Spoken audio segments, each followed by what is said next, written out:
bizdə təhqir kimi qəbul edirlər bunu da. Sonra Avropada onlar ömürlük dost qalırlar, gedirlər bir-birinin evinə.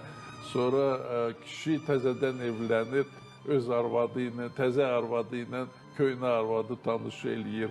Qadın təzədən ərə gedir, öz ikinci əri, o keçmiş əri ilə tanış eləyir. Belə şeylər var. Görünür, bu mentalitetlə bağlıdır, bilirsiniz.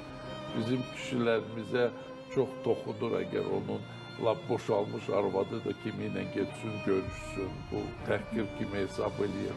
Bunu da başa, arvad da belə. Yox, bu kişi mənim olub, niyə görə indi gedib evlənməlidir? Bu bir tərəfdən, o bir tərəfdən də indi açıq danışaq da özümüzü aldatmayıq.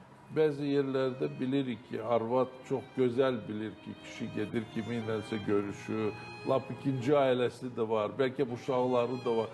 Deyir, nə olar, bu mənim də uşaqların atasıdır, imkanı var, qoy o elə ailəni saxlasın, bu ailəni saxlasın da. Əslində biz müsəlman deyirik, qanunla 4 arvadı ola bilər. Mən bunu dəstəkləmirəm, amma başa düşürəm, bəzi arvadlar var ki, bunu razı da olmalılar, bunu razılaşırlar. Məcburiyyət qarşısında. Bəli, başa düşürlər.